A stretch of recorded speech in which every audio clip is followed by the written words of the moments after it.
नमस्ते दोस्तों। आशा करती हूँ कि आप सब कुशल मंगल है। मैं दिविजा आज आपके सामने चंदा मामा की विक्रम वेताल की कहानियों में से एक बहुत ही मज़ेदार कहानी लेकर प्रस्तुत हूँ। कहानी का नाम है शांतनु का निर्णय। ये कहानी चंदा मामा की दिसंबर 2003 मासिक पत्रिका में छपी थी। तो कहानी शुरू करें। धुन का पक्का विक्रमार्क पुनः पेड़ के पास गया, पेड़ से शव को उतारा और यथावत शमशान के ओर बढ़ने लगा। तब शव के अंदर के वेताल ने कहा, राजन, यह आधी रात का समय है, यह भयंकर जंतुओं की भरमार है। वे किसी भी क्षण तुम पर प्रहार कर सकते हैं और तुम्हारा अहित कर सकते हैं। तुम्हें जो नहीं जानते, स्थिति में तुम्हें देखकर शायद समझेंगे कि तुम कोई क्षुद्र देवपाशक हो या मांत्रिक। यह तथ्य शायद तुम भूल गए कि तुम एक महान राजा हो। प्रजा की रक्षा करना और उन्हें सुखी रखना तुम्हारा प्रथम कर्तव्य है। अपने इस कर्तव्य को भूलकर क्यों नाहक अपना समय व्यर्थ कर रहे हो और खतरा मोल ले रहे हो। तुम्हारा शायद समझना है कि धर्म और न्याय तुम्हारे पक्ष में है, इसीलिए विजय तुम्हारी होकर रहेगी, परंतु यह केवल तुम्हारा भ्रम है। देखा गया है कि कुछ संदर्भों में शासन करने वाले व्यक्तियों के कारण तथाकथित इस न्याय और धर्म पर पर्दा पड़ जाता है। इसके लिए उदाहरण स्वरूप मैं शांतनु नामक राजा की कहानी सुनाता हूँ। ध्यान से सुनो। फिर वेताल शांतनु की कहानी यूं सुनाने लगा। शांतनु नामक राजा के 2 बेटे थे। पहला बेटा कुंतल शांत स्वभाव का था, दूसरा बेटा चित्रांग जल्दबाज था। जब शांतनु ने यह समझ लिया कि दोनों बेटे सभी शास्त्रों में पारंगित हो गए, अस्त्र शस्त्र विद्याओं में भी निष्णात हो गए, तब उसके लिए यह समस्या आ गई कि इन दोनों में से किसे राजा बनाऊं। वास्तव में शांतनु का वारिस कुंतल ही था। बड़े बेटे को ही राज्याधिकार सौंपना न्याय संगत है, परंतु चित्रांग का दावा था कि अपने पिता के बाद उसी को शासक बनाना होगा। पिता के समझाने पर भी वह टस से मस ना हुआ। वह अपने निर्णय पर डटा रहा। कुंतल ने इस पर कोई आपत्ति नहीं उठाई और उसने अपने पिता से कहा, भाई चित्रांग राजा बनना चाहता है, उसे ही राज्याधिकार सौंपिए, उसी का राज्याभिषेक कीजिए, मैं उसकी सहायता करता रहूंगा। भैया को जब कोई आपत्ति नहीं है तो आपको क्या आपत्ति हो सकती है? चित्रांग ने अपने पिता से पूछा। भाइयों में से जो बड़ा होता है उसी को सिंहासन पर बिठाना इस राज्य का परंपरा रही है। इस परंपरा को बरकरार रखना मेरा धर्म है। इस परंपरा को तुम तोड़ना क्यों चाहते हो? शांतनु ने पूछा। मैं राजा बनना चाहता हूँ, परंतु भैया राजा बनना नहीं चाहते। जो राजा बनना चाहता है उसे राजा ना बनाकर जो राजा बनना नहीं चाहता उसे राजा बनाना अच्छा प्रचलन नहीं कहा जा सकता, चित्रांग ने स्पष्ट बता दिया। ऐसी स्थिति में यह कहना भी अच्छा नियम नहीं है कि मेरे ही परिवार का कोई सदस्य राजा बने। देश भर में जो सबसे समर्थ और योग्य व्यक्ति है उसी को शासन भार सौंपना समुचित होगा। क्या मेरे विचार से तुम सहमत हो? शांतनु ने मुस्कुराते हुए पूछा। बिना घबराए दृढ़ स्वर में चित्रांग ने कहा, हमारी प्रजा राज परिवार का आदर करती है। उनके हृदय में हमारे लिए विशेष प्रेम है। वह और किसी को इतना नहीं चाहती। शांतनु ने कहा, चूंकि कुंतल मेरा बड़ा बेटा है इसीलिए लोग उसी का अधिक आदर करते हैं, इसीलिए मैं उसी को राजा बनाना चाहता हूँ। चित्रांग ने अपने पिता के बातों से क्रोधित होकर कहा, मैं इसका विश्वास नहीं करता। शांतनु ने बहुत सोच विचार के बाद दोनों बेटों को यह जानने के लिए कि लोग उनका कैसे आदर कर रहे हैं, देश में पर्यटन करने के लिए भेज दिया। एक गुप्तचर को भी उनके साथ भेजा। देश की पूरी प्रजा राजकुमारों के स्वभावों से अच्छी तरह परिचित थी, इसीलिए उन्होंने चित्रांग का अधिक आदर किया। यद्यपि उन्होंने कुंतल को चाहा, पर यह चाहत प्रकट होने नहीं दी। देश में घूम चुकने के बाद चित्रांग ने पिता से मिलकर कहा, आपसे नियुक्त किए गए गुप्तचर से अब तक आपको सच्चाई मालूम हो गई होगी। लोग भैया से बढ़कर मेरा ही आदर करते हैं। गर्व पर स्वर में चित्रांग ने कहा, कुंतल को प्रजा अपना मानती है, वह प्रजा का है। हमारी प्रजा तुमसे डरती है।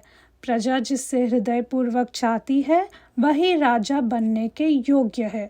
शांतनु ने कहा। चित्रांग आग बबूला होते हुए बोला, प्रजा जिसे चाहती है वह उनमें एक हो सकता है, पर वह उनका राजा नहीं बन सकता। राजा वह है जिससे प्रजा डरती हो और उसके प्रति आदर व भक्ति की भावना दिखाती हो। प्रजा में मेरे प्रति वो तीनों भावनाएं हैं, इसीलिए मेरा राजा बनना ही उचित होगा। शांतनु ने हंसते हुए कहा, एक बात अच्छी तरह से याद रखो, तुम्हारे राजा बन जाने के बाद अगर तुम्हारा शासन समर्थ नहीं हुआ तो प्रजा तुम्हारा आदर करना छोड़ देगी। ठीक है, अगर यही बात है तो मैं यह साबित करूंगा कि भैया की तुलना में मैं अधिक समर्थ हूँ। इसके लिए मुझे मौका दीजिए। चित्रांग ने कहा। ठीक है। राजधानी के सरहदों पर एक के बगल में एक ताड़ के 3 पेड़ है। राज्य भर में अफवाह फैली है कि उन पर दुष्ट शक्तियां निवास कर रही है। 20 साल पहले अपनी तलवार से मैंने तीनों पेड़ों को एक साथ काट डाला था। साधारणतया ताड़ का पेड़ जब एक बार काट दिया जाता है वह फिर से फलता फूलता नहीं है, पर वे पेड़ फिर से उगाए। मैं समझता हूँ कि दुष्ट शक्तियों ने उन पर फिर से अपना निवास स्थान बना लिया है। उन्हीं के प्रभाव से लगता है तुम में भी राजा बनने की बुरी इच्छा पैदा हो गई है। क्या तुम एक ही बार में उन तीनों पेड़ों को काट सकते हो? शांतनु ने पूछा। अवश्य ही काट सकूंगा, चित्रांग ने कहा, पर मन ही मन उसने निश्चय कर लिया कि यह काम उसका बड़ा भाई नहीं कर सकता। इसी विश्वास के आधार पर उसने कहा, पहले भाई को यह काम सौंपिए। शांतनु ने जब कुंतल से यह बात कही तो उसने कहा, मुझे पूरा विश्वास है कि मैं तीनों पेड़ों को एक ही बार में काट सकूंगा। ऐसा करने पर भाई को अपना सामर्थ्य प्रदर्शित करने का मौका नहीं मिलेगा, इसीलिए अच्छा यही होगा कि वही पहले यह कोशिश करे। तब चित्रांग ने तीनों पेड़ों को एक ही बार में काट गिराकर सबको आश्चर्यचकित कर दिया। पर तब भी शांतनु ने चित्रांग से कहा, मैंने बहुत साल पहले उन दुष्ट शक्तियों से देश को मुक्त करने के लिए उन पेड़ों को काटा था, पर तुमने राजा बनने की आकांक्षा से प्रेरित होकर उन पेड़ों को काटा है। स्वार्थी राजा बन जाए तो वही दुष्ट शक्ति साबित होगा। आप मुझ पर झूठा आरोप लगा रहे हैं। उन दुष्ट शक्तियों से देश को मुक्त करने के लिए ही मैंने उन पेड़ों को काटा है। आप एक काम कीजिए, मुझे और भाई को एक एक नगर सौंपिए। 1 साल तक हम उन पर शासन करेंगे। तब आप खुद जान जाएंगे कि हमारे शासन के बारे में जनता का क्या फैसला है। फिर आपसे लिए जाने वाले निर्णय मेरे लिए शिरोधार्य है। चित्रांग ने यो उपाय सुझाया। शांतनु ने चित्रांग का प्रस्ताव स्वीकार कर लिया। उसने कुंतल को धर्मपुरी और चित्रांग को सत्यपुरी के शासन का भार सौंपा। दोनों ने 1 साल तक उन नगरों का शासन संभाला। जैसे ही कुंतल ने नगर की जिम्मेदारी संभाली, उसने धर्मपुरी की जनता को एक साथ बुलाया और उनकी समस्याओं के बारे में जानकारी प्राप्त की। कुछ योग्य लोगों के सहयोग से समर्थ व्यक्तियों को चुना, उन्हें पूरी स्वतंत्रता दी। कोई भी कभी भी उससे मिल सकता है और अपनी शिकायत सुना सकता है। अमीरों और गरीबों में फ़र्क किए बिना वह सबकी भलाई करने में लगा रहा। वह जनता का एक अभिन्न भाग बन गया। वह अधिकतर गरीबों के घरों में खाता पीता था और उनके दुख सुखों के बारे में जानकारी पाता था। अब रही चित्रांग की बात, वह सत्यपुरी का तानाशाह हो गया। अपने मित्रों और प्रशंसकों को उच्च स्थान पर नियुक्त करने लगा।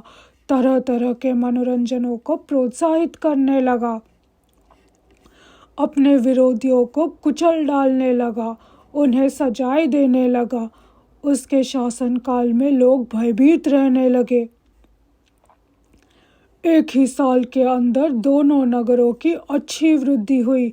शांतनु गुप्तचरों के द्वारा दोनों नगरों की स्थिति की जानकारी पाता रहता था। उन नगरों के नागरिकों की राय भी जानी। सत्यपुरी के नागरिकों ने मुक्त कंठ से चित्रांग को योग्य राजा घोषित किया। धर्मपुरी की जनता ने भी लगभग मुक्त कंठ से कुंतल को भी योग्य माना। 1 साल पूरा हो जाने के बाद शांतनु ने दोनों बेटों को अपने यहाँ बुलाया और उनसे कहा, प्रजा का मत भी मैंने पूरी तरह से जान लिया। मैंने निर्णय ले लिया कि कुंतल ही सिंहासन पर आसीन होगा, वही इस देश का शासक होगा। कुंतल ने हंसते हुए कहा, आपके निर्णय का पालन करूंगा। पर चित्रांग ने क्रोध भरे स्वर में कहा, जनता की राय जानना क्या पर्याप्त है? क्या उसे अमल में नहीं लाएंगे? तब शांतनु ने गंभीर स्वर में कहा, हमारे देश में जितने नगर हैं, उन नगरों के शासन में राजा दखल नहीं देता। नगरपाल अगर समर्थ हो तो राजा के असमर्थ होने पर भी उस नगर की समृद्धि होगी। अगर नगरपाल असमर्थ हो तो राजा के समर्थ होने पर भी उस नगर का भला नहीं होता। वहाँ के लोगों को कितने ही कष्ट सहने पड़ते हैं, यह तथ्य धर्मपुरी सत्यपुरी के नागरिक बखूबी जानते हैं। इसीलिए मैं कुंतल का राज्याभिषेक करने जा रहा हूँ। यह मेरा अटल निर्णय है। बेताल ने कहानी कह चुकने के बाद कहा, राजन, शांतनु का निर्णय धर्म और न्याय के विरुद्ध है। पहले ही से उसने कुंतल का पक्ष लिया। नगर पालिका के विषय में उसने जो परीक्षा चलाई उसमें चित्रांग की ही जीत हुई। जनता ने भी अपना निर्णय उसी के पक्ष में सुनाया। इन तथ्यों को दृष्टि में रखते हुए क्या तुम्हें नहीं लगता कि शांतनु का निर्णय न्याय और धर्म के विरुद्ध है? वह अनुचित है। मेरे संदेहों के समाधान जानते हुए भी तुम चुप रहोगे तो तुम्हारे सर के टुकड़े टुकड़े हो जाएंगे। विक्रमार्क ने इसके जवाब में कहा, मानता हूँ कि धर्म और न्याय सर्वत्र आचरणीय है, परंतु कभी कभी समय और संदर्भ के अनुसार राजनीति के अनुकूल उनके परिवर्तित होने की संभावना है। यही नहीं, धर्म और सत्य कालातीत नहीं होते, समय के अनुसार उनमें परिवर्तन होते रहते हैं। धर्मपुरी की जनता ने कुंतल को अगर योग्य नगरपाल नहीं माना है तो लगता है कि उन्होंने वास्तविकता को समझा, ग्रहण किया। वह सबका आदरणीय बना, पर उन्हें इस बात का भय है कि अगर वह राजा बने तो पता नहीं किस प्रकार का नगरपाल भविष्य में आएगा और उन पर शासन करेगा। इसीलिए वे उस धर्मपाल को छोड़ने के पक्ष में नहीं थी। अब रही सत्यपुरी की बात, लगता है कि वहाँ के नागरिक जितनी जल्दी हो सके उतनी जल्दी चित्रांग से छुटकारा पाना चाहते हैं। उसने अपने मित्रों की व अपने प्रशंसकों की ही मदद की। उसने जनता का कोई विशेष कल्याण नहीं किया। उससे छुटकारा पाने के लिए ही उन्होंने उसे राजा बनाने की इच्छा प्रकट की। जिस नेता को जनता जाने देना नहीं चाहती, वही देश की योग्य राजा है। शांतनु राजनीति के इस सूत्र से भली भांति परिचित था, इसीलिए उसने कुंतल का राज्याभिषेक करने का निर्णय लिया। यह कतई धर्म और सत्य के विरुद्ध नहीं है। राजा के मौन भंग से सफल वेताल शव सहित गायब हो गया और पेड़ पर जा बैठा। अच्छी कहानी है ना दोस्तों? मुझे तो बहुत अच्छी लगी, रोमांचक भी थी। आशा करती हूँ कि आपको भी ये कहानी बहुत अच्छी लगी हो। फिर मिलूंगी एक नई कहानी के साथ। तब तक धन्यवाद। अपना ख्याल रखिएगा।